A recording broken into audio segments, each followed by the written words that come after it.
ಓಂ ಶಾಂತಿ. ಮನೋಬಲವನ್ನು ಹೆಚ್ಚಿಸಿಕೊಳ್ಳುವಂಥ ಅವಶ್ಯಕತೆ, ಲಕ್ಷ್ಯ ಮತ್ತು ಉದ್ದೇಶ ಈಗ ನಮಗೆ ಭಾಳಷ್ಟು ಕ್ಲಿಯರ್ ಆಗಿರಬೇಕು. ಈಗ ನಮ್ಮ ಮನೋಬಲವನ್ನು ಹೆಚ್ಚಳ ಮಾಡಿಕೊಳ್ಬೇಕು. ಅದರ ಅವಶ್ಯಕತೆ ಎಷ್ಟಿದೆ ಅಂತ ಹೇಳಿದರೆ, ಮುಂದೆ ನಾವು ಕಠಿಣ ಪರಿಸ್ಥಿತಿಗಳನ್ನು ಅನುಭವಿಸಬೇಕಾಗ್ತದೆ.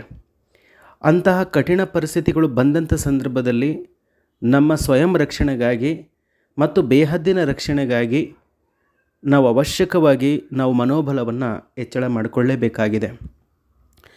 ಯುದ್ಧದಲ್ಲಿ ಯಾವ ಒಬ್ಬ ವ್ಯಕ್ತಿಯ ಬಳಿ ಆಯುಧಗಳು ಇರ್ತದೋ, ಹಾಗೆ ಸ್ಥೈರ್ಯ ಅನ್ನುವಂಥದ್ದು ಇರ್ತದೋ, ಧೈರ್ಯ ಅನ್ನುವಂಥದ್ದು ಇರ್ತದೋ, ಮನೋಬಲ ಅನ್ನುವಂಥದ್ದು ಇರ್ತದೋ, ಅವನು ಖಂಡಿತವಾಗಲೂ ಕೂಡ ಗೆದ್ದು ಬರ್ತಾನೆ. ಆದರೆ ಯಾರಿಗೆ ಈ ಮನೋಬಲದ ಕೊರತೆ ಇರ್ತದೆ, ಆಯುಧಗಳ ಕೊರತೆ ಇರ್ತದೆ, ಶಸ್ತ್ರಾಸ್ತ್ರಗಳ ಕೊರತೆ ಇರ್ತದೆ, ಅವನು ಅಲ್ಲಿ ಸೋಲನ್ನು ಅನುಭವಿಸಲೇಬೇಕಾಗ್ತದೆ. ಹಾಗೆ ಇಲ್ಲಿ ಕೂಡ ಮುಂದಿನ ಪರಿಸ್ಥಿತಿಗಳು ಭಾಳ ಕರಾಳವಾಗಿರ್ತದೆ. ಹಾಗಾಗಿ ಈ ಸಂದರ್ಭದಲ್ಲಿ ನಾವು ನಮ್ಮ ಮನಸ್ಸಿನ ಬಲವನ್ನು ಹೆಚ್ಚಳ ಮಾಡಿಕೊಳ್ಳಲೇಬೇಕಾಗಿದೆ. ಅನೇಕ ಮುರಳಿಗಳಲ್ಲಿ ಬಾಬಾರವರು ಹೇಳ್ತಾರೆ, ಈ ಮನಃಶಕ್ತಿ ಅಂದರೆ ಏನು ಅಂದರೆ, ಮನಸ್ಸು ಅಂತಂದರೆ ಸಂಕಲ್ಪದ ಶಕ್ತಿ ಅಂತ ಹೇಳ್ತಾರೆ. ಮನಸ್ಸು ಅಂತ ಹೇಳಿದ್ರೆ ಶ್ರೇಷ್ಠ ಸಂಕಲ್ಪದ ಶಕ್ತಿ, ಶುಭ ಭಾವನೆ, ಶ್ರೇಷ್ಠ ಕಾಮನೆಗಳು ಅನ್ನುವಂಥದ್ದಾಗಿ ಬಾಬಾರವರು ಹಲವಾರು ಮುರಳಿಗಳಲ್ಲಿ ವ್ಯಾಖ್ಯಾನವನ್ನು ನೀಡಿದ್ದಾರೆ. ಈಗ ಮನಸ್ಸಿನ ಶಕ್ತಿ, ನಾವು ಆತ್ಮರ ಮನಸ್ಸಿನ ಶಕ್ತಿಗೂ ಪರಮಾತ್ಮನ ಮನಸ್ಸಿನ ಒಂದು ಶಕ್ತಿಗೂ ನಾವು ಹೋಲಿಕೆ ಮಾಡಲಿಕ್ಕೆ ಆಗೋದೇ ಇಲ್ಲ. ಯಾಕೆ ಅಂತ ಹೇಳಿದ್ರೆ, ಮಾಸ್ಟರ್ ಸರ್ವಶಕ್ತಿವಂತನ ಪ್ರತಿಯೊಂದು ಸಂಕಲ್ಪದಲ್ಲೂ ಕೂಡ ಅಪಾರವಾದಂಥ ಶಕ್ತಿ ಇದೆ. ಯಾವ ಒಂದು ಸಂಕಲ್ಪವೂ ವ್ಯರ್ಥವಾಗಿ ಹೋಗೋದಿಲ್ಲ. ಪರಮಾತ್ಮನ ಯಾವುದೇ ಒಂದು ಸಂಕಲ್ಪ ವ್ಯರ್ಥವಾಗಿ ಹೋಗೋದಿಲ್ಲ. ಯಾಕೆ ಅಂತೇಳಿದ್ರೆ, ಅವರ ಸಂಕಲ್ಪ ಸದಾ ಶುಭ, ಶ್ರೇಷ್ಠ ಮತ್ತು ಕಲ್ಯಾಣಕಾರಿಯಾಗಿರುತ್ತದೆ. ಆದ್ದರಿಂದ ಶ್ರೇಷ್ಠ ಕಲ್ಯಾಣದ ಸಂಕಲ್ಪವಿದ್ದಲ್ಲಿ ಖಂಡಿತವಾಗಿಯೂ ಸಿದ್ಧಿ ಅನ್ನುವಂಥದ್ದು ಪ್ರಾಪ್ತಿಯಾಗ್ತದೆ. ಮಾಸ್ಟರ್ ಸರ್ವಶಕ್ತಿವಂತನಾಗಿರತಕ್ಕಂಥ ಕಾರಣ ಮನಸ್ಸು ಎಂದಿಗೂ ಕೂಡ ಮಾಲೀಕನಿಗೆ ಅಂದರೆ ಪರಮಾತ್ಮನಿಗೆ ಆ ಮನಸ್ಸು ಮೋಸ ಮಾಡಲಿಕ್ಕೆ ಸಾಧ್ಯನೇ ಇಲ್ಲ. ಅದು ಪೆಟ್ಟನ್ನು ಕೂಡ ಕೊಡೋದಿಲ್ಲ, ದುಃಖವನ್ನು ಅನುಭವ ಮಾಡಿಸ್ಲಿಕ್ಕೆ ಬಿಡೋದೇ ಇಲ್ಲ. ಅದು ಅಷ್ಟೊಂದು ಸ್ಟ್ರಾಂಗ್ ಇರತಕ್ಕಂತಹ ಸರ್ವಶಕ್ತಿವಂತನ ಒಂದು ಸಂಕಲ್ಪದಲ್ಲಿ ಅಪಾರವಾದಂಥ ಶಕ್ತಿ ಇದೆ. ಹಾಗೆ ಮನಸ್ಸು ಏಕಾಗ್ರವಾಗೋದು ಅಂತಂದರೆ ಒಂದೇ ಸ್ಥಿತಿಯಲ್ಲಿ ಸಂಕಲ್ಪದಲ್ಲಿ ಸ್ಥಿತವಾಗೋದು. ಇವತ್ತು ನಾವು ನಮ್ಮ ಮನಸ್ಸಿನ ಬಲವನ್ನು ಹೆಚ್ಚಳ ಮಾಡಿಕೊಳ್ಳೇಬೇಕಾಗಿದೆ. ಯಾಕೆ ಅಂದರೆ, ಈಗಲ್ಲದೆ ಇನ್ಯಾವಾಗಲೂ ಕೂಡ ಮಾಡಿಕೊಳ್ಳಿಕ್ಕೆ ಸಾಧ್ಯನೇ ಇಲ್ಲ. ನಮ್ಮ ಮನಸ್ಸಿನ ಬಲವನ್ನು ಹೆಚ್ಚಳ ಮಾಡಿಕೊಳ್ಬೇಕು ಅಂತ ಹೇಳಿದರೆ, ಮೊದಲು ನಾವು ಮನಸ್ಸನ್ನು ಏಕಾಗ್ರತೆಯಡೆಗೆ ಕೊಂಡೊಯ್ಯಬೇಕು. ಅಂದರೆ ಒಂದೇ ಸ್ಥಿತಿಯಲ್ಲಿ ಒಂದೇ ಸಂಕಲ್ಪದಲ್ಲಿ ಸ್ಥಿತವಾಗಿರೋ ರೀತಿಯಲ್ಲಿ ಮಾಡಬೇಕು. ಅನೇಕ ಯೋಚನೆಗಳನ್ನು ಮಾಡ್ತಕ್ಕಂಥದ್ದಲ್ಲ, ಏಕಕಾಲಕ್ಕೆ ಅನೇಕ ಯೋಚನೆಗಳನ್ನು ಮಾಡ್ತಕ್ಕಂಥದ್ದಲ್ಲ.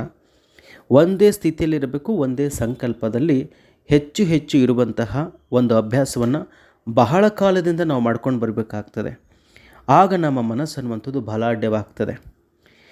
ಟಿ ವಿಗಳಿಂದ ನಾವು ದೂರ ಇರಲೇಬೇಕಾಗಿದೆ, ಮೊಬೈಲಿಂದ ದೂರ ಇರಬೇಕಾಗುತ್ತೆ, ಸುದ್ದಿ ವಾಹಿನಿಗಳಿಂದನೂ ಕೂಡ ದೂರ ಇರಬೇಕಾಗ್ತದೆ. ಯಾಕೆ ಅಂದರೆ, ಏಕ ಬಾಬ್ ದೂಸರ ನಾ ಕೋಯಿ, ಹಾಗಿದ್ದರೆ ಮಾತ್ರ ಮನಸ್ಸಿನ ಬಲ ಅನ್ನುವಂಥದ್ದು ಹೆಚ್ಚಳ ಆಗೇ ಆಗ್ತದೆ. ಅದೇ ರೀತಿ ಮನಸ್ಸು ಎಂದಿಗೂ ಕೂಡ ಉದಾಸೀನತೆಯಲ್ಲಿ ಬರಲಿಕ್ಕೆ ಸಾಧ್ಯವಿಲ್ಲ. ಮಾಯೆಯ ದಾಸನೂ ಕೂಡ ಆಗೋದಿಲ್ಲ. ಏಕೆಂದರೆ ಅದು ಸೇವಾಧಾರಿಯ ದಾಸನಾಗಿರ್ತದೆ. ಇದು ಮನಸ್ಸಿನ ಶಕ್ತಿ ಅಂದರೆ ಹಾಗಿರಬೇಕು. ಮನಸ್ಸು ಯಾವಾಗಲೂ ಕೂಡ ಸದೃಢವಾಗಿರಬೇಕು ಅಂತ ಹೇಳಿದರೆ ನಾವು ಏಕಾಗ್ರರು ಆಗಲೇಬೇಕಾಗಿದೆ. ಏಕಾಗ್ರ ಚಿತ್ತತೆ ಕಡೆಗೆ ನಮ್ಮನ್ನು ನಾವು ಕರೆದುಕೊಂಡು ಹೋಗಬೇಕು. ಇದು ಅಲೌಕಿಕ ಜೀವನದಲ್ಲಿ ಶಿವತಂದೆಯಿಂದ ಆಸ್ತಿ ಅಥವಾ ವರದಾನ ರೂಪದಲ್ಲಿ ನಮಗೆ ಪ್ರಾಪ್ತಿಯಾಗ್ತದೆ. ಆ ಒಂದು ಕಾರಣಕ್ಕಾಗಿ ಅಲೌಕಿಕ ಜೀವನದಲ್ಲಿ ಶಿವತಂದೆಯಿಂದ ಆಸ್ತಿ ರೂಪದಲ್ಲಿ ಅಥವಾ ವರದಾನ ರೂಪದಲ್ಲಿ ಯಾವ ಮನಸ್ಸಿನ ಶಕ್ತಿ ಅನ್ನುವಂಥದ್ದು ನಮಗೆ ಸಿಗ್ತಾ ಇದೆಯಲ್ಲ, ಪ್ರಾಪ್ತಿ ಆಗ್ತಾ ಇದೆಯಲ್ಲ, ನಾವು ಎಷ್ಟು ಪರ್ಸೆಂಟು ಈ ಒಂದು ಮನಸ್ಸಿನ ಶಕ್ತಿಯನ್ನು ಬಾಬಾರವರಿಂದ ಪಡೆದುಕೊಂಡಿದ್ದೇವೆ?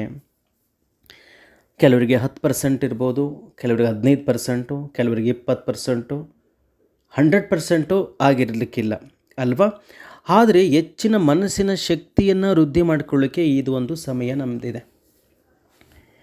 ಆದ್ದರಿಂದ ಮನಸ್ಸಿನ ಬಲವನ್ನು ಯಾಕೆ ನಾವು ಹೆಚ್ಚಳ ಮಾಡಿಕೊಳ್ಬೇಕು ಅಂದರೆ, ಮೊದಲು ಸ್ವಯಂ ರಕ್ಷಣೆ. ಯಾಕಂದರೆ ಮುಂದಿನ ದಿನಮಾನಗಳು ಬಹಳಷ್ಟು ಕಷ್ಟಕರವಾಗಿರ್ತದೆ. ಆ ಸಂದರ್ಭದಲ್ಲಿ ನಮ್ಮನ್ನು ನಾವು ರಕ್ಷಣೆ ಮಾಡಿಕೊಳ್ಬೇಕು ಮತ್ತು ಬೇಹದ್ದಿನ ಸೇವೆಗೋಸ್ಕರನೂ ಕೂಡ ನಾವು ರಕ್ಷಣೆ ಮಾಡಿಕೊಳ್ಬೇಕು. ಬಾಬಾ ಅವರು ಹೇಳ್ತಾರಲ್ವ ಅನೇಕ ಮುರಳಿಗಳಲ್ಲಿ, ನನ್ನ ರೈಟ್ ಹ್ಯಾಂಡ್ ಆಗಿದ್ದೀರಾ ಅಂತ ಕೇಳ್ತಾರೆ. ರೈಟ್ ಹ್ಯಾಂಡ್ ಆಗಿದ್ದೀವಿ ಅಂತ ಹೇಳಿದಾಗ ನಾವೆಲ್ಲ ಕೈ ಎತ್ತುತ್ತೀವಿ ಅಂದರೆ ಏನು ಅಂದರೆ, ನಮ್ಮ ಮನಸ್ಸಿನ ಶಕ್ತಿಯನ್ನು ಅಂದರೆ ಮನೋಬಲವನ್ನು ವೃದ್ಧಿ ಮಾಡ್ಕೊಂಡಿದ್ದೀವಿ ಅಂತ ಅರ್ಥ. ನಮ್ಮ ಸ್ವಯಂನ ರಕ್ಷಣೆ ಮಾಡ್ಕೊಳ್ತಿದ್ದೀವಿ ಅಂತ ಅರ್ಥ. ಬೇಹದ್ದಿನ ಸೇವೆಗೆ ನಾವು ಬೇಕಾದಂಥ ಎಲ್ಲ ರೀತಿಯಾಗಿರ್ತಕ್ಕಂತಹ ಶಕ್ತಿ ಸಾಮರ್ಥ್ಯಗಳನ್ನು ಬಾಬಾರವರಿಂದ ಪಡೆದುಕೊಂಡಿದ್ದೀವಿ ಅಂತ ಅರ್ಥ. ಹಾಗಾದರೆ ನಾವು ಎಷ್ಟರ ಮಟ್ಟಿಗೆ ಮನಸ್ಸಿನ ಶಕ್ತಿಯನ್ನು ವೃದ್ಧಿ ಮಾಡ್ಕೊಂಡಿದ್ದೀವಿ? ಆತ್ಮನಲ್ಲಿ ಯಾವುದಾದ್ರೂ ಶಕ್ತಿಯ ಕೊರತೆ ಇತ್ತು ಅಂತ ಹೇಳಿದ್ರೆ ಸಮಯಾನುಸಾರ ಅದು ಪೆಟ್ಟನ್ನು ಕೊಟ್ಟೇ ಕೊಡುತ್ತದೆ. ನಾವು ಪೆಟ್ಟು ತಿನ್ನಲೇಬೇಕಾಗ್ತದೆ.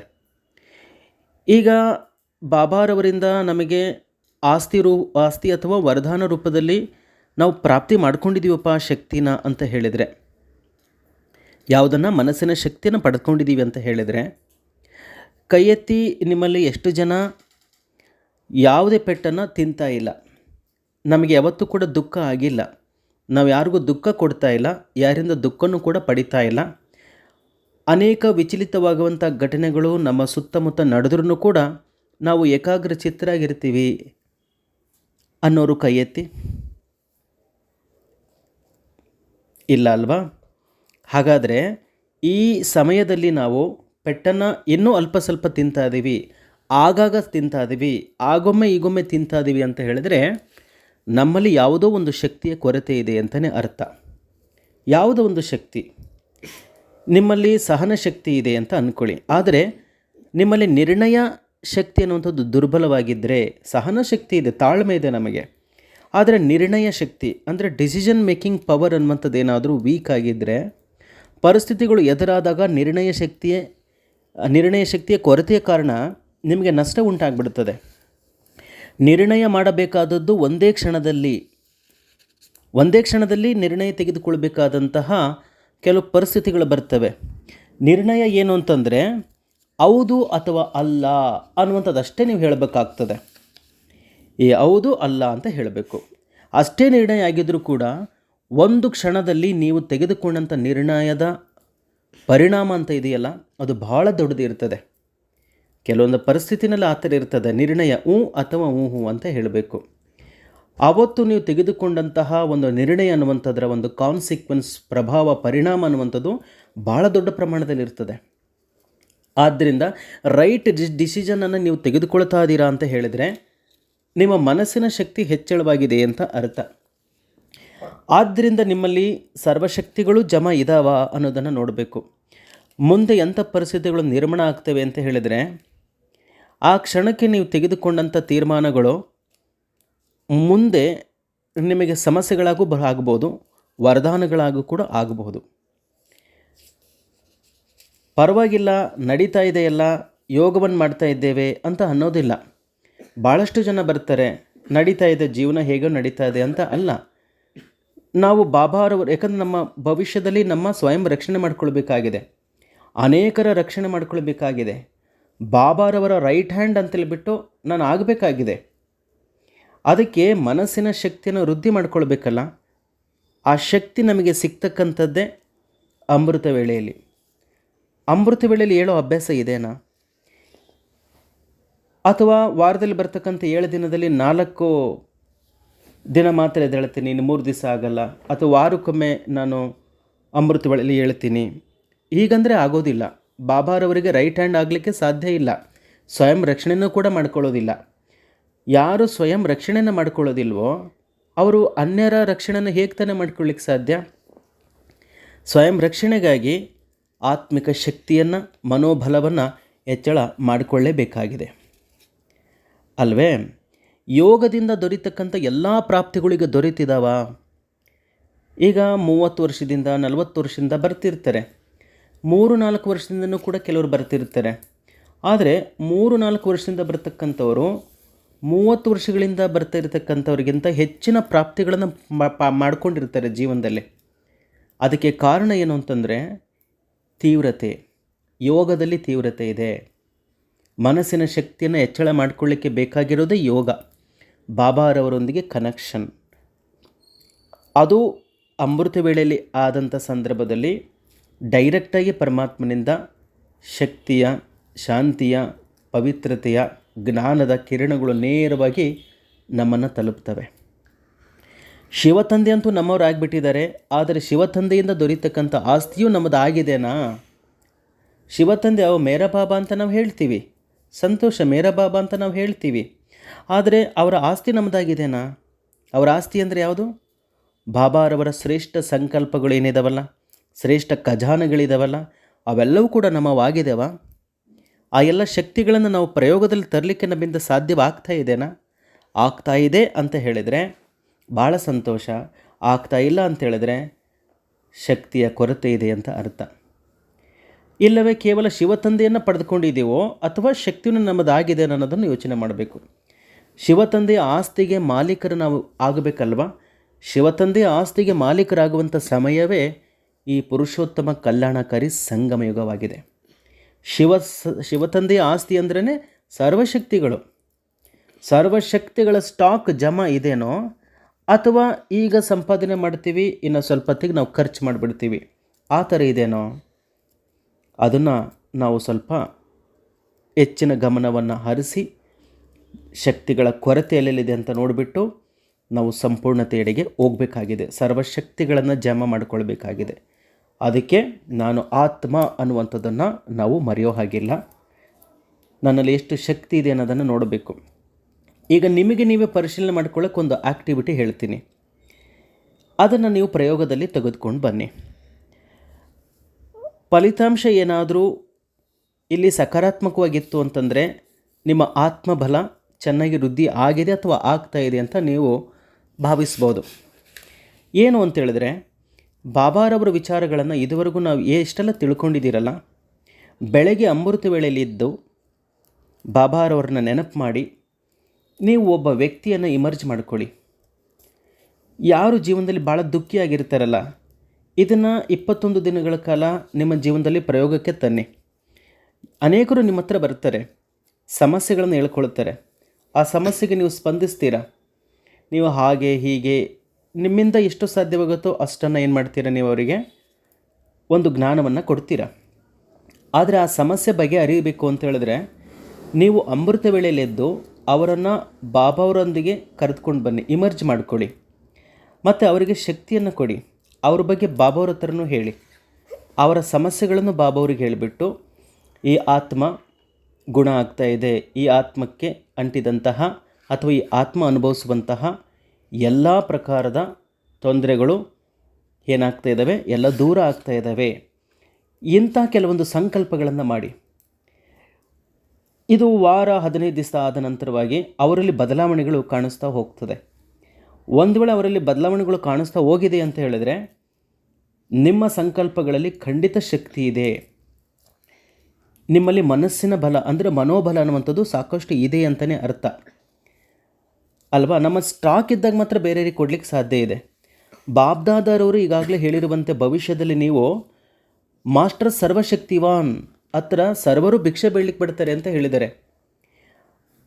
ಈಗ ಒಬ್ಬರು ಇಬ್ಬರು ಕೇಳಿರುವಂಥ ಭಿಕ್ಷೆಯನ್ನು ನಾವು ಪೂರ್ಣ ಮಾಡಲಿಕ್ಕಾಗಿಲ್ಲ ಅಂತ ಹೇಳಿದ್ರೆ ಭವಿಷ್ಯದಲ್ಲಿ ಲಕ್ಷಾಂತರ ಜನ ಬರ್ತಾರೆ. ಅವರೆಲ್ಲರಿಗೂ ಕೂಡ ನೀವೇನು ಮಾಡಬೇಕಾಗಿದೆ?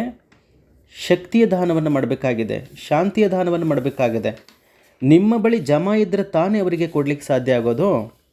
ನನ್ನ ಜೀವನದಲ್ಲಿ ಬರ್ತಕ್ಕಂಥ ಸಮಸ್ಯೆಗಳಿಗೆ ನನಗೆ ಪರಿಹಾರಗಳಿಲ್ಲ ಅಂತ ಹೇಳಿದ್ರೆ ಬೇರೆಯವರಿಗೆ ಮಾಡಲಿಕ್ಕೆ ಸಾಧ್ಯ ಇಲ್ಲ.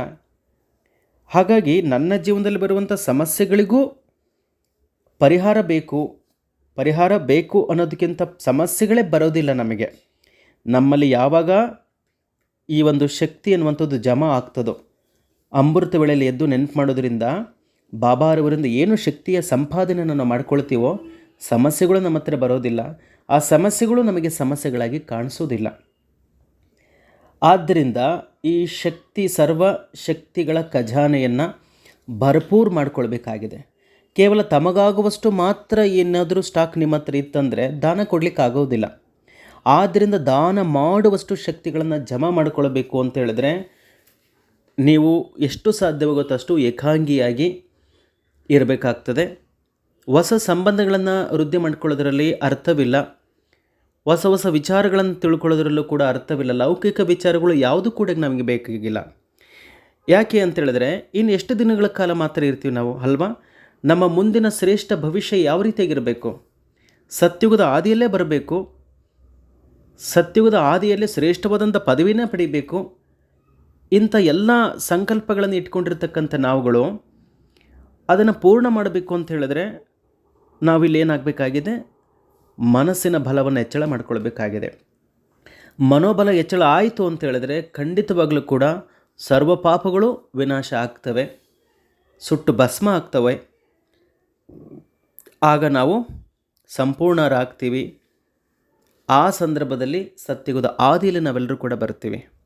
ಈಗ ಮಾಡಲಿಲ್ಲ ಅಂತೇಳಿದ್ರೆ ಇನ್ಯಾವಾಗಲೂ ಕೂಡ ಮಾಡಲಿಕ್ಕೆ ಸಾಧ್ಯ ಇಲ್ಲ. ನೋಡಿ, ಬಾಬಾ ಅವರು ನಾವು ಮಕ್ಕಳಿಗೆ ಏನೇನು ಹೇಳಬೇಕು ಅದೆಲ್ಲವನ್ನು ಕೂಡ ಹೇಳಿದ್ದಾರೆ. ಯಾವುದನ್ನೂ ಬಿಟ್ಟಿಲ್ಲ, ಪ್ರತಿಯೊಂದನ್ನು ಕೂಡ ಹೇಳಿದ್ದಾರೆ.